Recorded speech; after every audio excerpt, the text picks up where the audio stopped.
The last stop on the roast journey is dark roast. So I'm going to stop at around 12 minutes. I know at this stage that my coffee looks a lot more familiar from a colour perspective. You know, the sugars have all but caramelised now, acidity's dropped, and this lends for a much more familiar, comforting experience, a big warm hug from a coffee. So I've picked, for dark roast, Grand Cafe Rainforest. This is our most popular commercial blend. Perfectly balanced, darker roasted coffee, works fantastically through bigger drinks. You know, your 12 ounce, your 16 ounce, what you're going to find on the high street. So it's strong in flavour and character, cuts through milk. I think it's going to go perfectly with Sarah's dessert. To match the dark roast coffee, I've made a really indulgent chocolatey dessert. This is really rich. It's got a rich chocolate fondant sponge. It's got a chocolate fondant crunchy base, chocolate crema again, and a very dark single origin 65% chocolate mousse. So it's quite punchy.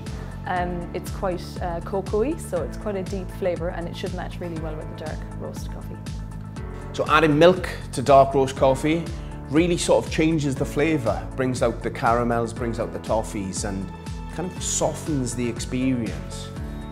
When you add milk to a dark roast coffee, it makes it very biscuity and very caramelly. So I've made a cake today that has a lot of the caramel and the hazelnut textures together with their creamy and smooth and crunchy hazelnuts, and it matches really well with the dark roast coffee when you've got milk. So here's a quick tip.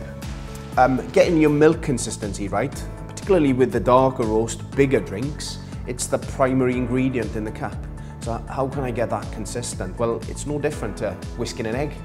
You know, it's about folding air into the milk delicately, using the shape of the bowl, getting it to spin, just like you would when you're whisking, and stopping when you get the consistency or when you get the texture right.